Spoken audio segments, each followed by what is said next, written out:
Sudah kedua kalinya kamu ngirim ular king cobra ke gerbang pintu rumah saya, ya. Buat para penggemar dan yang suka pelihara ular kobra, kan saya sudah minta, pertama nggak boleh menjadi bahan untuk atraksi dan candaan. Apalagi kamu candanya sudah berlebihan. Sudah kedua kalinya kamu ngirim ular king cobra ke gerbang pintu rumah saya, ya. Jangan dong, nggak boleh ya. Nanti yang ketiganya kamu apes ketangkap loh. Sahabat pembelajar, berjumpa kembali bersama Imade Sidiasa Belajar Jadi Guru dalam Celotehan. Celoteh kita hari ini, kita akan bahas Gubernur Jawa Barat Deddy Mulyadi mengklaim rumah kediamannya sudah dikirim ular kobra sebanyak 2 kali. Dia menganggap hal tersebut sebagai sesuatu yang berlebihan dan cenderung untuk melakukan teror. Hal tersebut disampaikan Deddy dalam video yang dibagikan di akun Instagramnya. Ia tidak menyebut siapa orang yang mengirimkan ular kobra dan diletakkan di gerbang pintu rumahnya itu. Buat para penggemar dan yang suka pelihara ular kobra, kan saya sudah minta. Pertama, nggak boleh ular jadi bahan atraksi dan candaan. Apalagi kamu candanya sudah berlebihan. Sudah kedua kalinya kamu kirim ular king cobra ke gerbang pintu rumah saya, ujar Deddy Mulyadi. Atas kejadian ini, banyak juga warganet menyampaikan tanggapannya, mengatakan ribuan orang akan berdoa kepada Kang Deddy Mulyadi agar menang melawan kejahatan. Bahkan seorang ahli supranatural meramal bahwa yang mengirim ular kobra itu orang dalam. Dan masih banyak lagi komentar para netizen atas peristiwa tersebut. Nah, seperti apa saja komentar para netizen terhadap kejadian ini, mari kita simak bersama. Namun sebelum kita lanjut, bagi sahabat pembelajar yang belum subscribe, silahkan subscribe, like, komen, dan share channel ini untuk mendapatkan celotehan terupdate. Bagaimana pendapat sahabat pembelajar? Silahkan sampaikan pendapatnya di kolom komentar.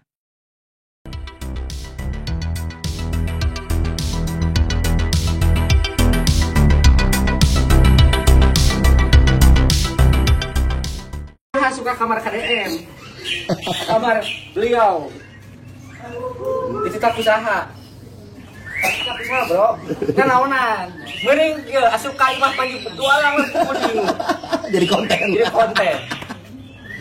jadi duit. Jangan lupa subscribe, like, komen, dan share. Kang Deddy Mulyadi alias KDM Gubernur Jawa Barat 2 kali dapat kiriman king cobra ke pekarangan rumahnya. Salam APBN, ambil positif, buang negatif, tonton videonya sampai habis. Kalian udah tahu belum sih kalau Kang Deddy Mulyadi, bapak kita, bapak Aing, itu dikirimin 2 kali king cobra ke pekarangan rumahnya. Serem banget. Buat para penggemar dan yang suka pelihara ular kobra, kan saya sudah minta, pertama nggak boleh menjadi bahan untuk atraksi dan candaan.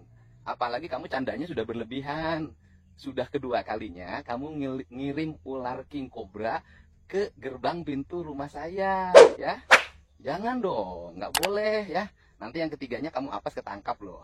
Waduh, wadidaw. Nanti yang ketiganya kamu ketekong loh, say. Gua nggak habis pikir sama orang-orang sekarang ya. Kayak mana lah Indonesia ini mau maju. Dikit-dikit kalau ada orang baik, ada orang jujur, dapatnya teror, dapatnya ancaman gitu. Mau kayak mana lah dunia ini berputar, ha? Positive thinking aja ya, Wak. Positive thinkingnya adalah siapa tahu si pemilik king cobra ini udah punya kobra bejibun gitu ya, saya di rumahnya, jadi minta tolong Kang Deddy Mulyadi untuk pelihara salah satu kobranya gitu. Tapi masalahnya kepala gue nggak bisa nih positive thinking begini, say. Mau sepintar apapun orangnya, mau setinggi apapun ilmunya, mau sekeren apapun dukung satenya ya, kalau yang di atas tidak berkehendak, tidak akan terjadi apapun kepada Bapak Aing alias Kang Deddy Mulyadi. Gue percaya banget dan gue sangat amat meyakini kalau Kang Deddy Mulyadi itu adalah pribadi, individu, sosok, personal orang yang baik, jujur, tulus. Jadi gue meyakini juga kalau beliau, Kang Deddy Mulyadi, akan dilindungi oleh Allah. Ingat ya, 100 orang yang syirik sama Bapak Aing, sama Kang Deddy Mulyadi akan kalah dengan ribuan doa orang-orang warga masyarakat yang tulus dan mendoakan Kang Deddy Mulyadi. Gue yakin banget kalau di rumahnya Kang Deddy CCTV itu gak cuma sebiji, say. Di rumah gue aja CCTV ada 4 biji, apalagi di rumah Gubernur Jawa Barat. Dan gue yakin banget pasti Kang Deddy Mulyadi itu udah tahu siapa pelakunya, udah tinggal diciduk aja, say. Tinggal ditekong aja, Wak. Orang baik itu emang musuhnya banyak, say. Tapi ingat, ribuan orang yang berdoa demi kebaikan Kang Deddy Mulyadi pasti akan menang lawan kejahatan macam model apapun. Harusnya ya Kang Deddy, ya nih kalau Kang Deddy dengerin konten saya ya, harusnya Kang Deddy ajak joget itu kobranya. Kalau di film-film India itu kan gitu, Kang, diajak joget ularnya, kepalanya bisa geleng-geleng begini, Kang. Tapi permasalahannya kita hidup di dunia nyata, bukan hidup di serial India, say. Gue yakin kok kalau Bapak Aing Kang Deddy Mulyadi itu pasti tahu dan sangat amat tahu bahwa di luar sana banyak orang yang tidak menyukai beliau. Tapi gue tetap salut sama Bapak Aing karena tidak menyerah dan tidak ngeflip berubah tiba-tiba jadi orang yang jahat. Kang Deddy Mulyadi itu tetap strict gitu ya, tetap pada tujuannya untuk membangun Jawa Barat menjadi daerah, menjadi wilayah yang lebih baik dengan kejujurannya, dengan ketulusannya,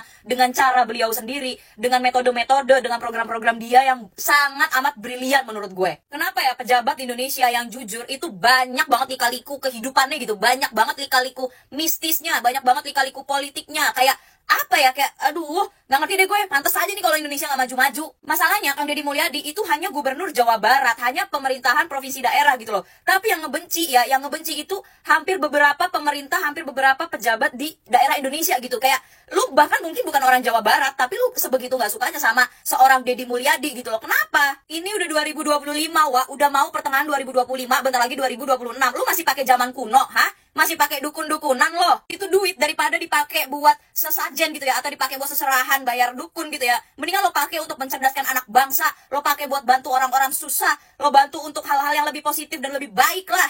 Terserah lah, kalau mau jadi jahat lah untuk diri lo sendiri. Dosa lo yang tanggung, bukan kita yang nanggung. Itu tinggal hitungan lo nanti di akhirat. Kalau di agama gua ya, upah dosa adalah maut. Apapun niat kalian yang jahat ke Kang Deddy Mulyadi ya, gua doain semoga kejahatannya itu mental balik ke lu gitu. Pak Deddy, kasihan. Bapak baru 100 hari kerja aja udah dikirimi 2 king cobra. Bayangkan jika Bapak sudah 5 tahun menjabat, mungkin koleksinya udah lengkap, Pak. Ada singa, harimau, paus, semua lengkap, Pak. Tinggal Bapak buka kebun binatang atau taman safari aja, Pak. Saya juga lagian ini heran sama rakyat ini. Giliran dikasih pejabat yang pro rakyat, kerja nyata, kerja keras, malah disuruh buka tempat wisata. Atau gini aja, Pak, daripada Bapak dikirimi hewan-hewan buas, Pak, mending ke Jatim aja, Pak. Nanti Pak, insya Allah di Jatim itu nggak ada kirim-kiriman seperti itu, Pak. Insya Allah nanti Bapak dikirimi rawon, soto, sate, soto Lamongan, penyetan. Nah itu, Pak, biar Bapak kuat. Mungkin Pak bisa dipertimbangkan, Pak, ke Jatim aja, Pak, nanti dikirimi full makanan. Dan suka ya sama Kang Deddy Mulyadi. Atau kenapa? Sampai-sampai berani kirim teror ke rumah Kang Deddy Mulyadi sebanyak 2 kali. Kirim terornya itu berupa ular kobra. Saya heran ya, kok bisa sih ada orang berpikiran sejahat ini? Dengan mengirimkannya 2 ular kobra ke rumah Kang Deddy Mulyadi itu berharap apa? Berharap Kang Deddy Mulyadi celaka atau bagaimana? Aneh banget, saya nggak ngerti lagi sama rakyat di sini ya. Dapat pemimpin yang nggak peduli sama rakyatnya, kalian nggak suka. Terus kalian dapat pemimpin yang udah memihak rakyatnya masih tetap gak suka. Jadi maunya itu kalian dapat pemimpin yang seperti apa? Tapi bukannya seujon, saya berpikir bahwa ini tuh sebenarnya bukan kelakuan dari rakyat biasa. Soalnya kemarin ini kan Kang Deddy itu lagi bersih-bersih uang anggaran ya, atau bisa disebut istilahnya itu bersih-bersih kebun. Karena bersih-bersih kebun ini membuat ular-ular dan tikus-tikus ini kocar-kacir keluar pada marah. Nah, sepertinya ular-ular yang datang ke rumah Kang Deddy Mulyadi ini berasal dari ular yang dari sana, dari kebun-kebun yang sudah dibersihkan oleh Bapak Aing atau Kang Deddy Mulyadi. Tapi kita juga nggak tahu sih ya, pastinya itu ular-ular itu sebenarnya itu datangnya dari mana dan dari siapa. Mari kita doakan saja, semoga pemimpin kita atau gubernur kita saat ini terjaga dan terlindungi dari segala macam mara bahaya. Soalnya kalau sampai kenapa-napa, itu rakyat bakal rugi banget dan nangis banget kalau sampai kehilangan sosok pemimpin yang memihak rakyat. Dan gak ada lagi yang memihak rakyat kecuali Pak Deddy yang kita lihat saat ini. Tos sakit helawet di pusat mah. Rumah Kang Deddy Mulyadi di Lembur Pakuan, Subang 2 kali dimasuki ular kobra. Walaupun Gubernur Jawa Barat ini menanggapinya dengan santai, tetapi dari pernyataannya ada indikasi kuat bahwa ada kesengajaan dari pihak tertentu yang mengirim ular kobra itu ke rumahnya. Nah, pertanyaannya, apakah perbuatan mengirim ular ke rumah orang itu tergolong tindak pidana atau tidak? Jika iya, itu tergolong tindak pidana apa, diatur di mana, dan ancaman hukumannya berapa tahun? Baik, itu tergolong tindak pidana pengancaman dengan kekerasan yang membahayakan nyawa. Ini diatur di pasal 336 KUH Pidana dengan ancaman hukuman pidana maksimal 5 tahun.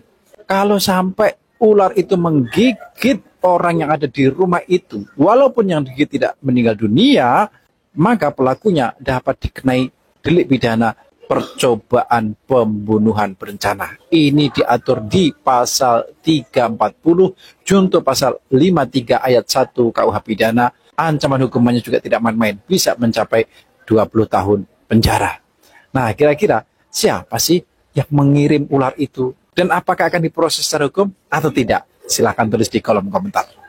Jangan lupa like, comment, share, and subscribe. Bye-bye. Saya kabarkan, saya himbaukan untuk warga Jawa Barat khususnya, ya, jangan ada seutuhan, jangan ada fitnah, ya. Intinya saya jelaskan, intinya itu orang dalam sendiri. Orang dalam sendiri yang ngirim ular kobra tersebut sekitar umur 65-an tahun. Orangnya kecil tinggi. Dia juga ahli spiritual, gitu ya. Ahli spiritual. Ya. Jadi saya mempermasalahkan untuk semua penduduk Jawa Barat, fan KDM, yang ngirim ular kobra itu bukan orang lain, bukan orang jauh, justru orang dalam sendiri. Umurnya sekitar 65 tahun. Orangnya kecil tinggi, ahli spiritual juga, ya gitu. Ya, terus juga sering mondar-mandir ke sana kemari gitu. Tapi yang jelas dia melakukan seperti itu tuh karena ini, ya, karena uang, gitu. Ya kemungkinan selama ini, selama ini dia di situ nggak dapat apa-apa mungkin kan gitu. Akhirnya dia dibalas seseorang kan gitu ya. Itu ya gitu ya.